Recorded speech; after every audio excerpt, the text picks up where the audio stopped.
नमस्कार, मैं जितेंद्र चतुर्वेदी। मतांतर में आप लोगों का स्वागत है। हम लोग आज बात उस मुहिम की करेंगे जो आपने देखा होगा ट्विटर पर भी चल रहा और बाकायदे कांग्रेस तो चला ही रही है कि इंडिया फॉर सेल।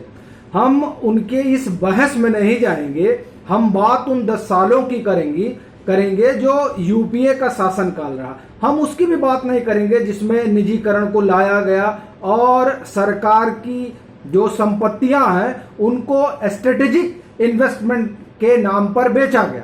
हम उसकी बात नहीं करेंगे। हम बात उन 2-4 चीजों की करेंगे जो उस दरमियान हुई।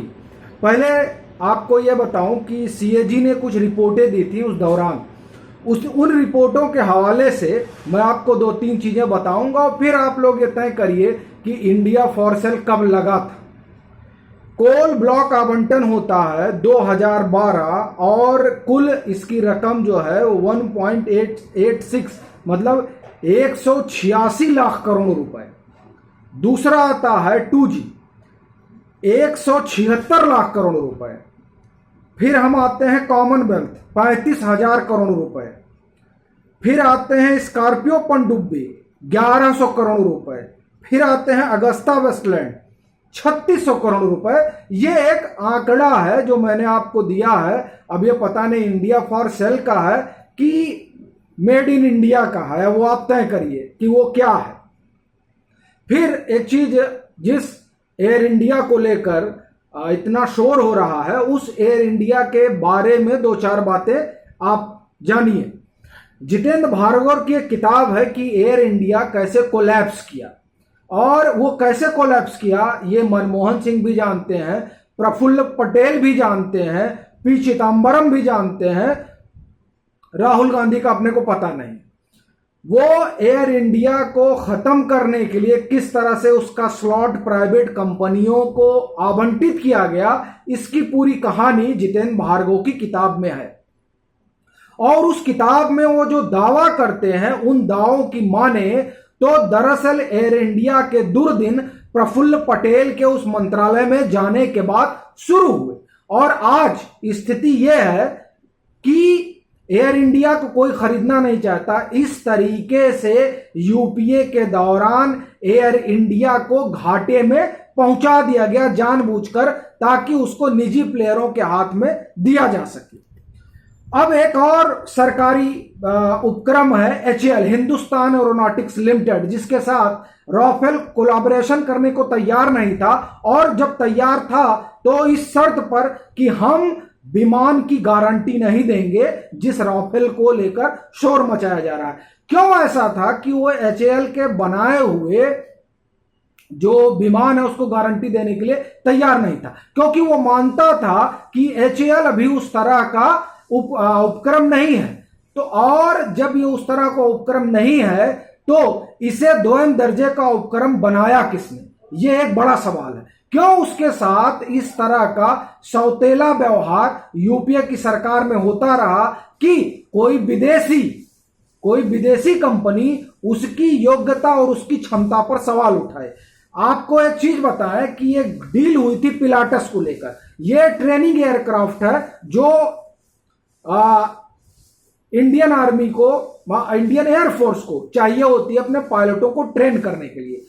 यह हुआ कि जो इस तरह के जो ट्रेनिंग एयरक्राफ्ट है उसको HAL बना लेगा, लेकिन वो HAL को नहीं बनाने दिया गया। उसको कुछ जीजाजी और कुछ संजय भंडारी ऐसे लोगों ने मिलकर यह हुआ कि उसको पिलाटस से खरीदा गया। बाद में पता चला कि यह भी एक घोटाला है, और HAL उस जो ट्रेनिंग एयरक्राफ्ट है उसको पिलाटस से सस्ते दाम पर बना रहा था, लेकिन उस सस्ते दाम पर खरीदना मुनासिब नहीं समझा गया क्योंकि चंद लोगों को फायदा पहुंचाना था।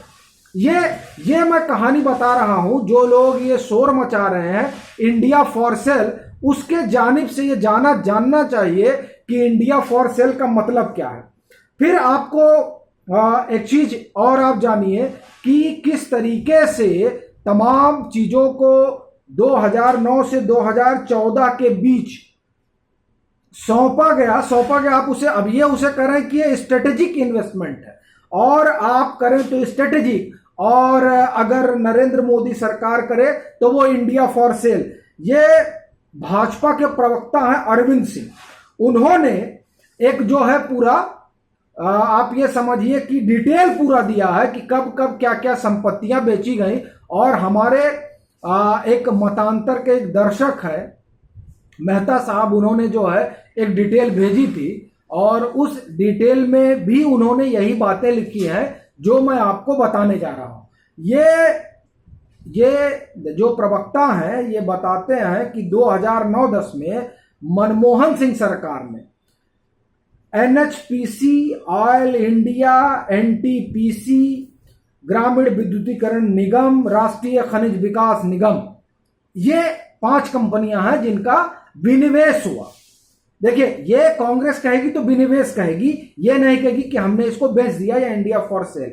फिर 2010-11 में 6, 2011-12 में 2, 2012-13 में 8, 2013-14 में 12 कंपनियों का विनिवेश किया गया। ये है बेसिकली विनिवेश, लेकिन इस विनिवेश को उस समय जब मतलब यूपीए की सरकार थी तो उसे विनिवेश कहा गया, उसे स्ट्रेटेजिक डिसइन्वेस्टमेंट कहा गया। उसको यह कहा गया कि जो फाइनेंशियल क्रंच है उसको दूर करने के लिए कुछ सरकारी संपत्तियों को के आप समझिए शेयर को जो है पब्लिक सेक्टर के शेयर को प्राइवेट या और इस तरीके से उसका डिसइन्वेस्टमेंट किया जा रहा है ताकि पूंजी जुटाई जा सके। वो डिसइन्वेस्टमेंट था। लेकिन अभी जब ये नेशनल मोनेटाइजेशन पाइपलाइन स्कीम चल रही है तब इसको कहा जा रहा है कि नहीं, ये विनिवेश नहीं है, ये सीधे सीधे हिंदुस्तान की सरकारी परिसंपत्ति को निजी प्लेयरों के हाथों में बेचा जा रहा है। यह एक बड़ी दिलचस्प बात है।